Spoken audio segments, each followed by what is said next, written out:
The wind carried no mercy as it hissed through the sun-scorched main street of dry willow, lifting red dust and judgment alike. Catherine Bell knelt in the parched yard behind her in-laws' home, arms held still not by ropes, but by the crushing weight of shame. Her dress clung to her sweat-slicked skin, patched at the knees, fraying at the hem. The hem her husband had once stitched for her with a shy smile. Before he died, before they blamed her, before everything that made her a woman was taken as something to punish.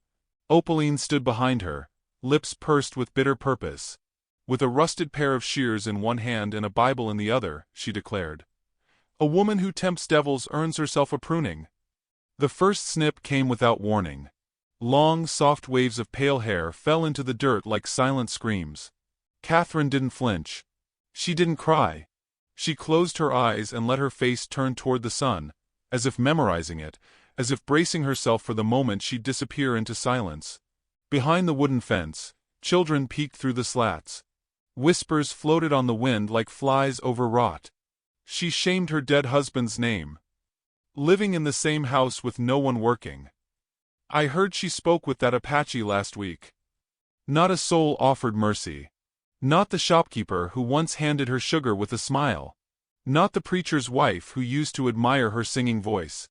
Certainly not Opaline, who now smeared ash from the hearth across Catherine's cheeks like war paint. "There," she said, stepping back. "Now you look like what you are."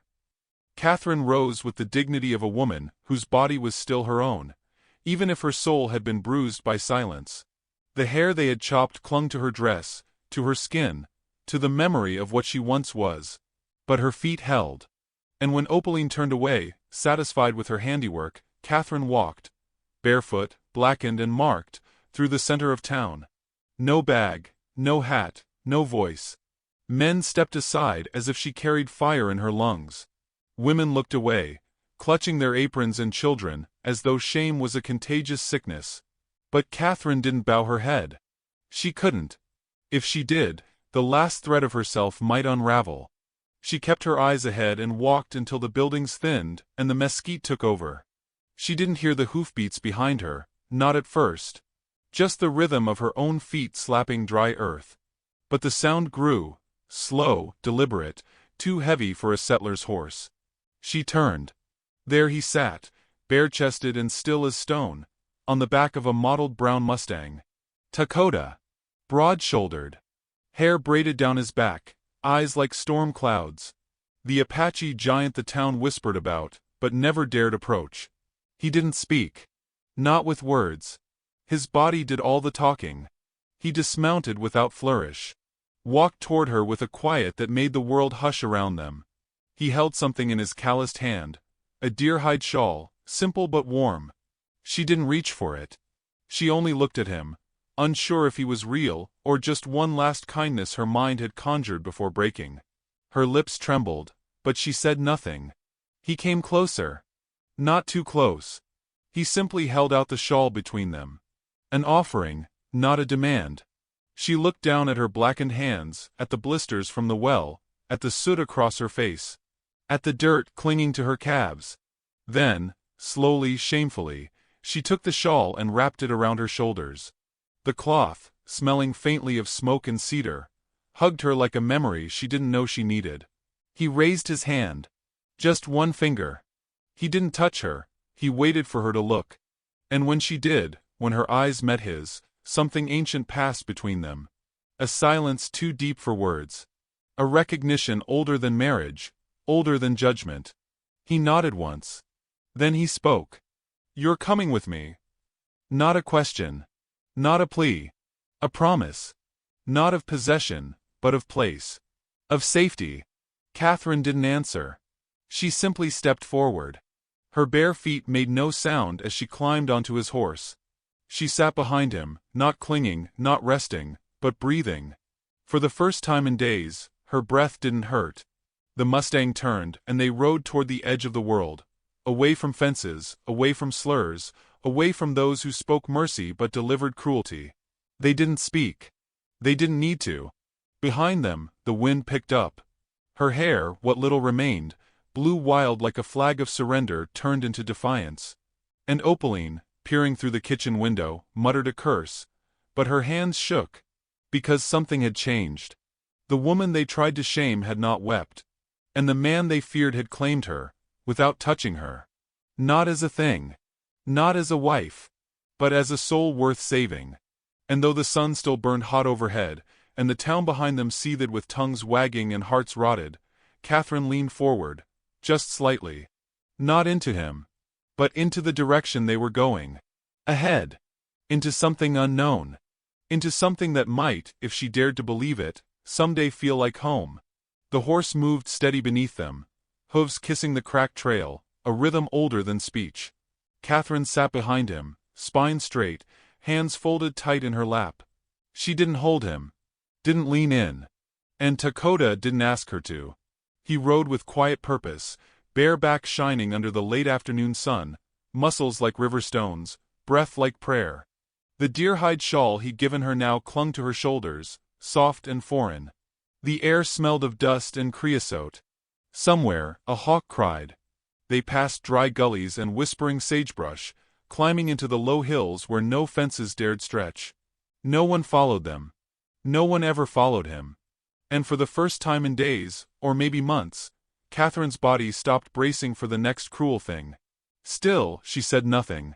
Her tongue sat like stone behind her teeth. Words felt dangerous. So did hope. By dusk, they reached the edge of a ravine where a small cabin stood, half swallowed by willow and rock. It didn't look like much, just rough-hewn timber, a tilted porch, and a lean-to stable shaded by cottonwood. But it breathed peace. Dakota dismounted first. Tied the reins loosely. Then he turned and looked at her, not with expectation, but with space. She slid down carefully, keeping her weight light on the ground, as if afraid it might reject her. He didn't speak. Only opened the cabin door. Inside, it was cool and dim. The floor was swept, the hearth swept clean. On the table sat a chipped enamel basin, a folded cloth, and a jar of rainwater. She didn't need to be told. He had prepared for her. Or someone like her. A ghost. A bruised stranger. She stood in the center of the room and stared at her own hands, caked in soot, the fingernails rimmed with dried blood. The shame clung like smoke. Dakota gestured to the water, then to a curtain dividing the cabin. A nod. An offering of privacy. Then he stepped outside and closed the door behind him, leaving only the hush of crickets and wind to accompany her. She undressed slowly. Each button felt like a confession. The basin water was cool, but not cold. He must have warmed it earlier, thinking ahead. She bathed in silence, using the cloth to wipe the black from her cheeks, the dirt from her legs, the ache from her throat. Her reflection in the water jar was unrecognizable. Half-shorn hair, sunburned skin, eyes that looked older than 23. But beneath the grime, she was still there. A little. Enough. When she stepped out, wrapped in a faded calico dress left neatly on the bed, Dakota was sitting by the fire pit, sharpening a blade on a flat stone. The shirt still hadn't returned to his frame. His bare shoulders gleamed in the firelight, and his face, though stern, was not unkind. She sat across from him, near but not close. The fire crackled between them. They shared its warmth without touching. "Your name," he said quietly, not looking at her. She hesitated. Then whispered, "Catherine." A pause. Then, "Bell." He nodded slowly, as if storing it somewhere sacred. "Catherine Bell," he repeated.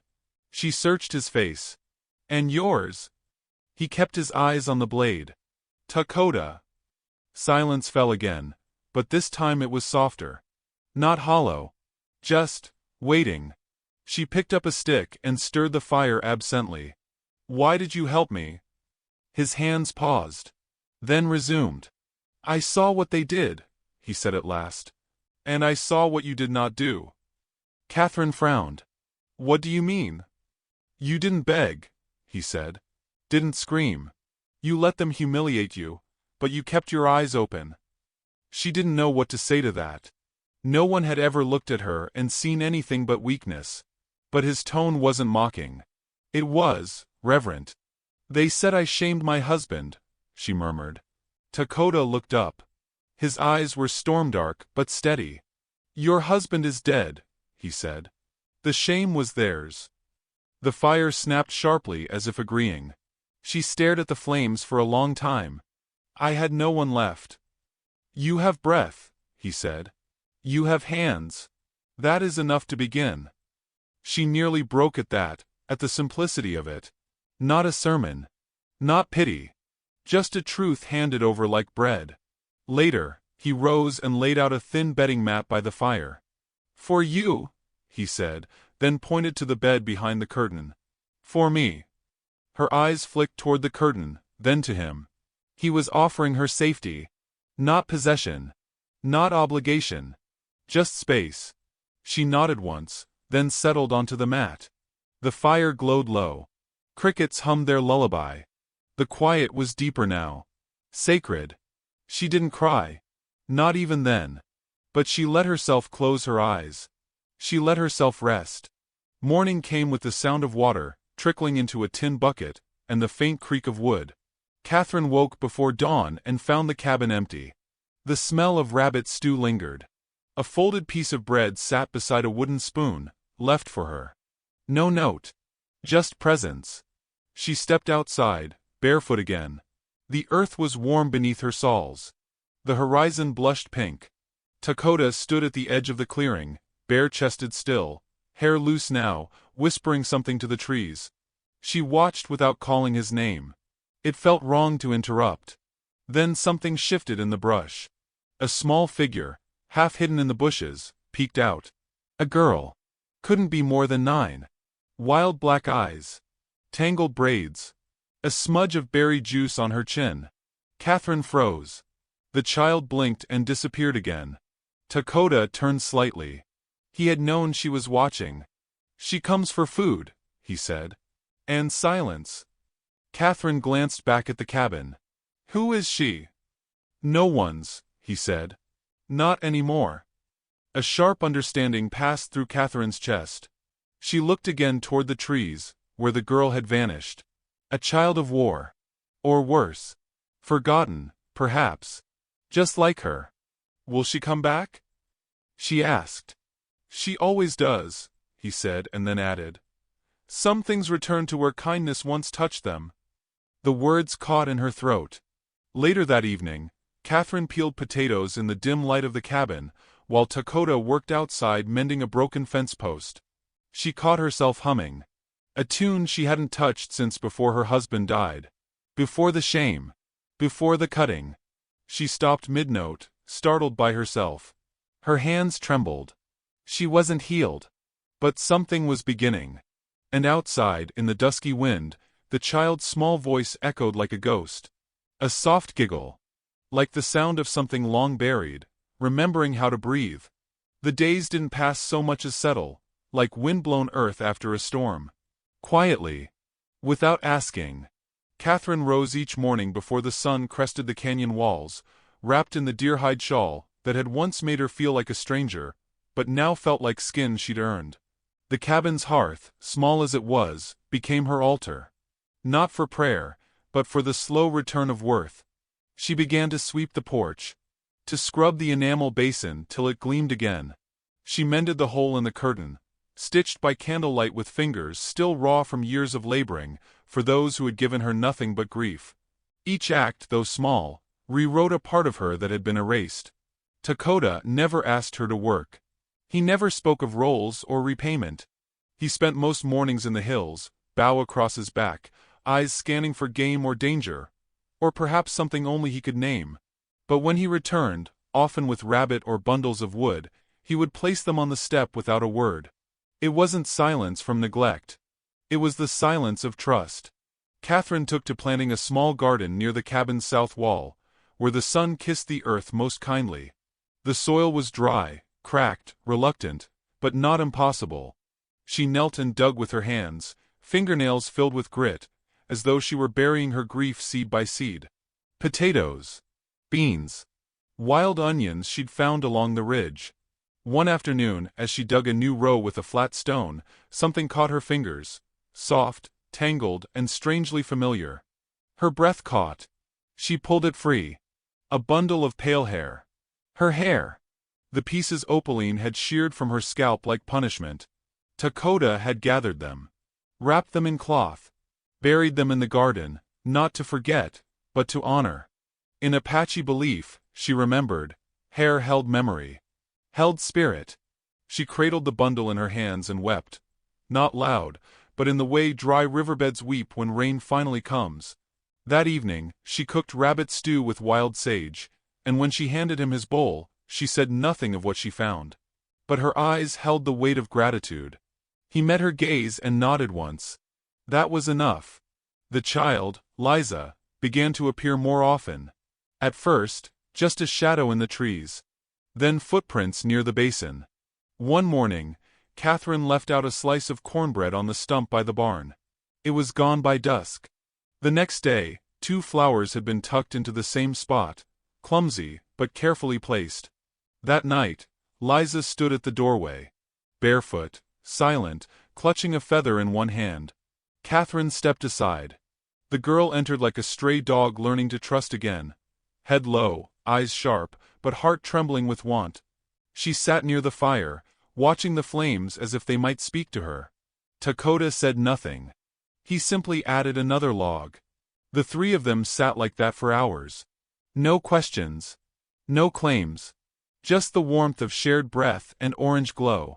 Word spread in town like it always did, carried on cracked lips and narrow hearts.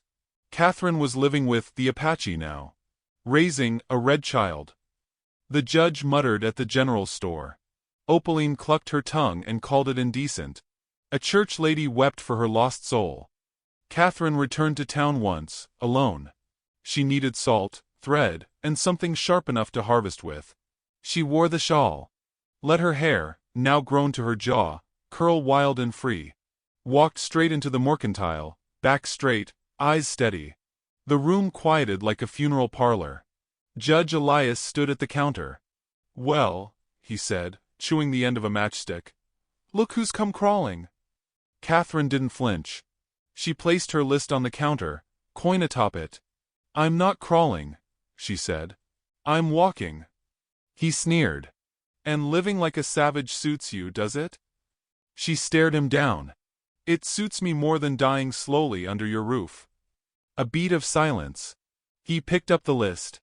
"You'll get no credit here." "I didn't ask for credit." He grunted. Rang her items up. Handed her the parcel without another word. As she walked out, a boy, no more than 7, peeked up at her from behind a sack of feed. "Ma says you used to sing," he said softly. "Do you still?" Catherine paused. "No. But maybe someday." When she returned, Dakota was sharpening tools beneath the cottonwood. She handed him a spool of thread and a tin of salt. He looked at them, then her. "You walked proud," he said, as if he'd been there. She smiled, faintly. "You don't know that." "I do," he said. "The sun told me." She chuckled. Just once, but it felt like music had entered her again.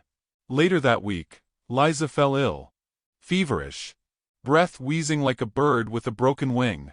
Catherine soaked cloths, whispered lullabies, cradled the girl against her chest like she'd always belonged there. Dakota paced the porch like a wounded animal. For 3 nights, they barely slept. On the 4th, the fever broke. The girl opened her eyes, blinked, and reached for Catherine's hand. Not Dakota's. Catherine held it like it was the most sacred thing she'd ever been offered. That night, under a full moon, they sat around the fire again. Dakota handed Catherine a string of beads, white shell, turquoise, bone. "My mother's," he said. "She wore it when she named me." Catherine stared at it. "Why are you giving this to me?" "I'm not," he said. "I'm asking if you'll wear it." A beat. Then she took it, her fingers shaking.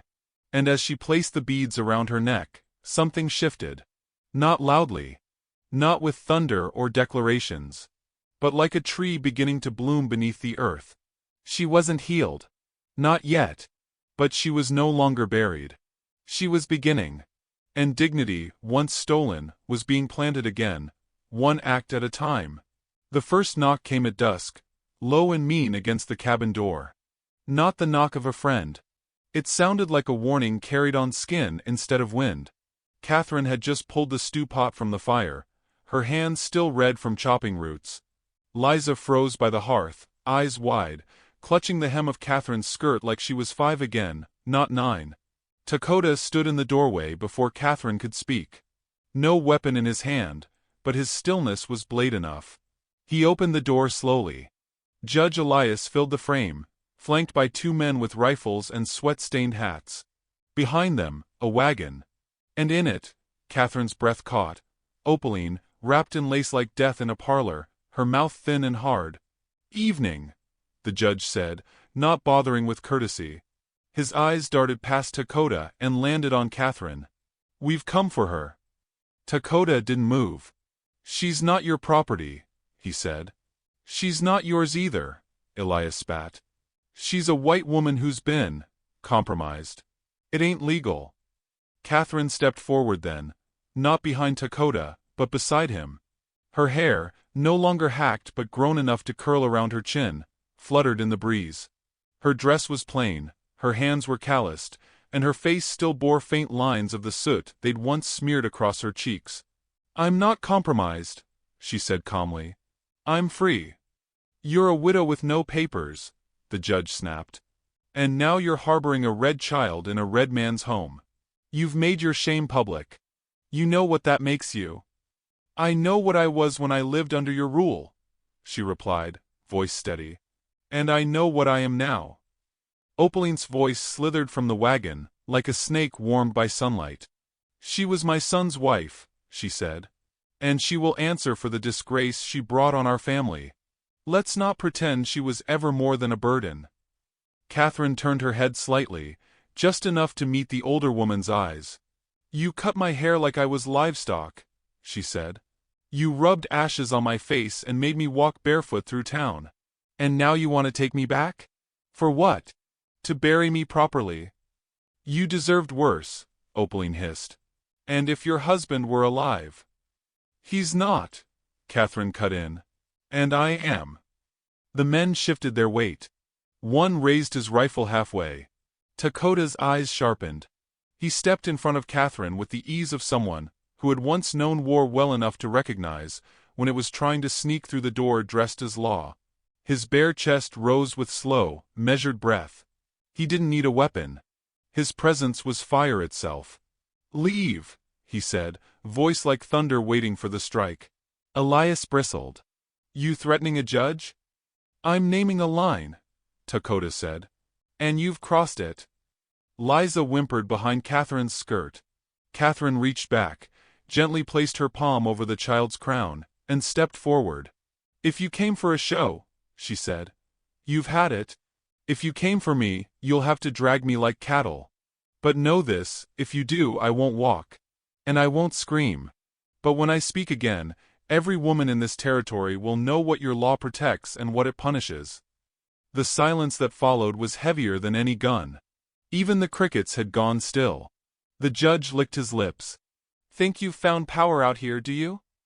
"No," she replied. "I found soil." Elias turned to Opaline. "She won't come quiet." "She will," Opaline sneered. "Everyone breaks eventually." But she was wrong. Catherine stepped back. Not in fear. In refusal. Then, slowly, she reached into the pocket of her apron and pulled out a small, worn silver ring, the only thing left from her dead husband, dulled with age and memory. She walked toward the judge and held it out. "This is all that tied me to that family," she said. "I'm giving it back." He didn't take it. So she dropped it in the dirt between them. "Now I'm no longer theirs." Opaline's face twisted into something almost inhuman, but she said nothing. The judge looked down at the ring, then back at Catherine. "You walk into town again," he warned. "They won't be this gentle." Catherine nodded. "Then I'll walk with my head higher." And with that, Dakota shut the door. The fire was burning low now. Liza had curled herself in the corner, exhausted from fear. Catherine returned to the hearth, added kindling, and coaxed the flames higher.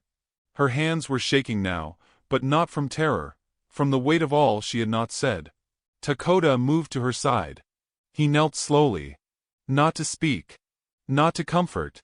just to be beside her. As he always had. She looked into the fire, its light flickering against her cheek. "I didn't cry," she said softly. "I know," he murmured. "I thought I would." "You've done enough of that." She nodded. And then, in a voice barely louder than the crackle of the logs, she said, "I'd like to stay."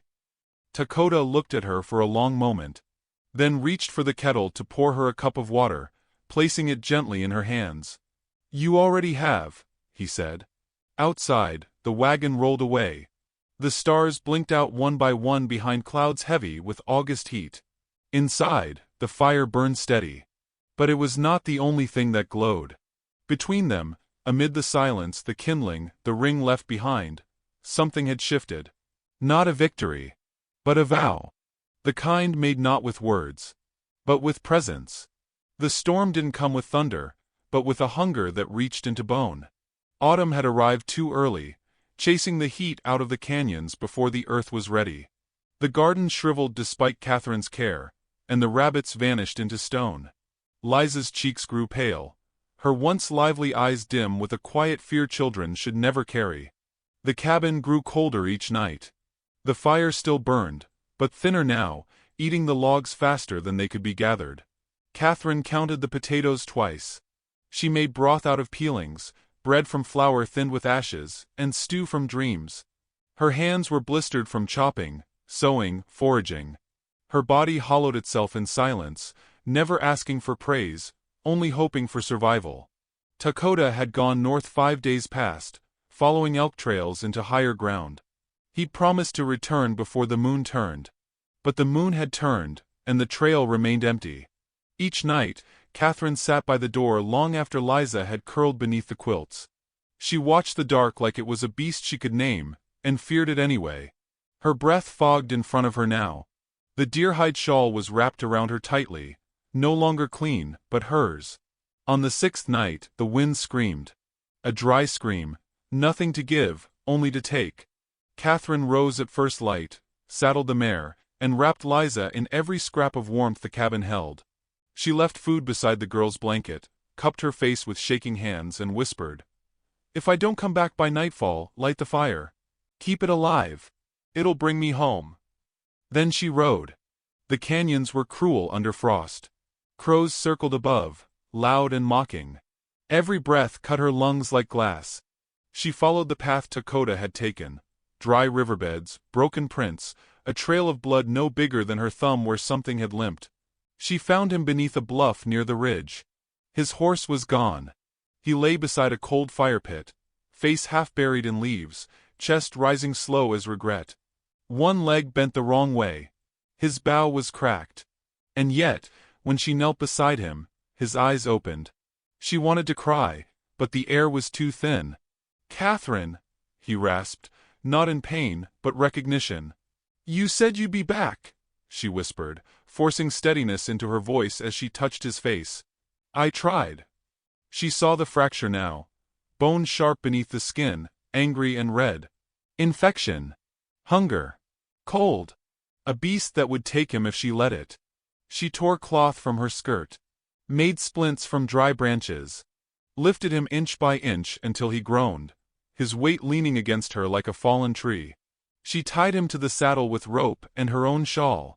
The ride back was slow. Each mile a test of will. She fed him water in drops. Hummed under her breath to keep herself sane. Blood soaked into her dress, not hers, but it didn't matter anymore. By the time they reached the cabin, night had begun its descent. Smoke curled faintly from the chimney. Liza had kept the fire alive. Catherine dragged Dakota inside, called his name to keep him awake, heated cloths with trembling hands. She cleaned his wound, forced him to drink, crushed herbs with a stone, and whispered apologies as he writhed. Liza hovered near the wall, praying in a language made only of tears and soft fingers clutched together. That night, they did not sleep. Catherine sat beside him with a knife in her lap, daring death to come near. She didn't speak to it. She just glared. He woke at dawn. His breath shallow. His hand found hers. "You found me," he said. "I told you not to make me walk alone again," she replied. He smiled, barely, but it was enough. 2 days later, the fever broke. He ate, sat up, whispered to Liza.